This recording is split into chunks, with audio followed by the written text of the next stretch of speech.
Hello everyone. Welcome back to our channel, Just Immigration News. What is parole in place and how can it help undocumented spouses? If you are an undocumented spouse of a U.S. citizen, you may have heard people talk about parole in place as a possible shortcut to fixing your immigration status inside the U.S. But the truth is, the rules have changed a lot recently, especially after 2024. So understanding what actually exists today is more important than ever. What is parole in place? Parole in place is a discretionary immigration benefit that allows certain undocumented individuals who entered the U.S. without inspection to be treated as if they were legally admitted. That detail is very important because most undocumented spouses face one major obstacle. They do not have a legal entry record. Without it, they usually cannot adjust status inside the U.S. and would have to leave the country for a visa interview. And that's where the risk comes in. Leaving the U.S. can trigger 3-year or 10-year re-entry bans depending on how long someone stayed undocumented. Parole in place does not give a green card.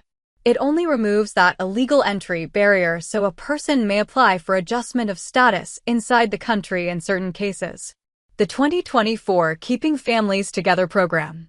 In August 2024, a major expansion was introduced called the Keeping Families Together program. It aimed to extend parole in place to undocumented spouses and stepchildren of U.S. citizens. To qualify, applicants needed at least 10 years of continuous U.S. residence, a legal marriage to a U.S. citizen before June 17, 2024. No serious criminal or national security concerns. Applications were filed online using Form I-131F through USCIS accounts. If approved, applicants could receive temporary parole, apply for a work permit, and begin the green card process inside the U.S. without leaving for consular processing. Demand was massive. Over 500,000 applications were submitted in a very short time, showing how many families were waiting for relief. Why the program was canceled? On November 7, 2024, a federal court in Texas struck down the program in case number 24, CV 306. The court ruled that the Department of Homeland Security exceeded its legal authority by creating such a broad benefit without approval from Congress. As a result, USCIS immediately stopped accepting new I-131F applications. Biometrics appointments were canceled. Pending cases were frozen. No appeal or refund system was provided. By 2025, the program was not restored, and USCIS removed or archived most official references.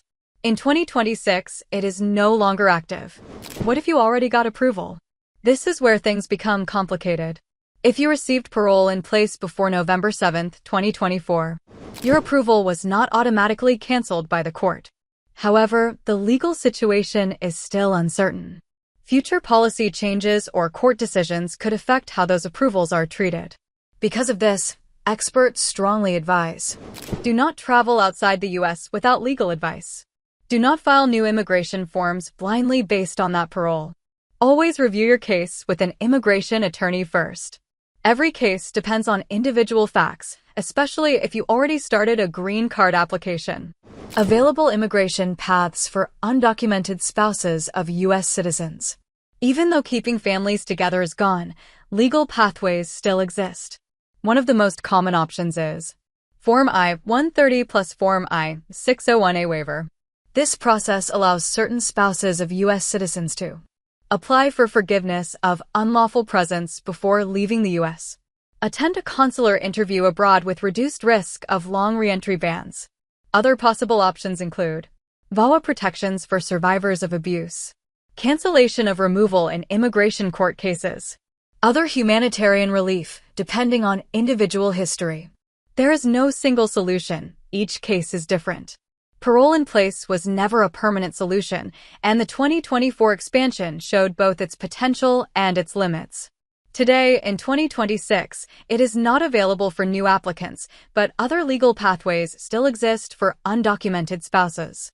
The most important step is not guessing or relying on outdated information, but getting your specific situation reviewed carefully before taking action.